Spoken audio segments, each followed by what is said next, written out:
త్వరలో అమృత్ భారత్ ఎక్స్ప్రెస్ రైళ్లు పట్టాలెక్కబోతున్నాయి. ఈ నెల 30న తొలి రైలుని ప్రధాని నరేంద్ర మోడీ ప్రారంభిస్తారు. తొలుత ఢిల్లీ, దర్భంగా, పశ్చిమ బెంగాల్లోని మాల్టా, బెంగళూరుల మధ్య పరుగులు తీస్తాయి. ఈ రైళ్లు సగటున గంటకు 130 కిలోమీటర్ల వేగంతో దూసుకుపోతాయి. భారతీయ రైల్వే త్వరలో అమృత్ భారత్ ఎక్స్ప్రెస్లను ప్రవేశపెట్టబోతోంది.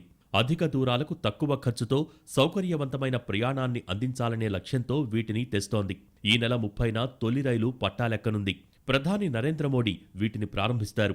తొలుత ఢిల్లీ, దర్భంగా, పశ్చిమ బెంగాల్లోని మాల్దా, బెంగళూరుల మధ్య ఈ రైళ్లు పరుగులు తీస్తాయి.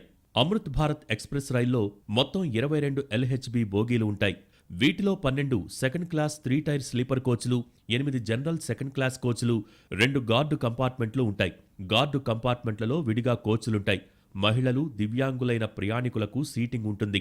ప్రతి సీటు దగ్గర మొబైల్ ఛార్జింగ్ పాయింట్ ఉంటుంది. సమాచార వ్యవస్థ, బయో వ్యాక్యూమ్ టాయిలెట్లు, సెన్సార్ కుళాయిలు ఉంటాయి. సుదీర్ఘ ప్రయాణాలకు అనుగుణంగా సౌకర్యవంతమైన సీట్లు, LED లైట్లు, ఆధునిక డిజైన్స్లో ఫ్యాన్లు, స్విచ్లు ఏర్పాటు చేశారు. ఈ రైల్లో ఒకేసారి 1800 మంది ప్రయాణించడానికి వీలుంది. 800 కిలోమీటర్లకు పైగా దూరంలో ఉన్న నగరాలను కలుపుతూ సేవలు అందించబోతోంది. అమృత్ భారత్ ఎక్స్ప్రెస్లు సగటున గంటకు 130 కిలోమీటర్ల వేగంతో దూసుకుపోతాయి. ముందు వెనుక ఇంజన్లు ఉంటాయి. అంత్యోదయ, జన్ సాధారణ్, సూపర్ ఫాస్ట్ రైళ్ల స్థానంలో అమృత్ భారత్ ఎక్స్ప్రెస్లను అందుబాటులోకి తీసుకువస్తోంది రైల్వే శాఖ. ఒక్కో రైలు తయారీకి 65 కోట్ల రూపాయలు వ్యయమైంది. అయితే వందే భారత్లో ఉన్నట్టు ఏసీ, వైఫై సేవలు, ఆటోమేటిక్ డోర్స్, మూవింగ్ సీట్లు, ఆన్బోర్డ్ క్యాటరింగ్ సౌకర్యాలు ఇందులో ఉండవు.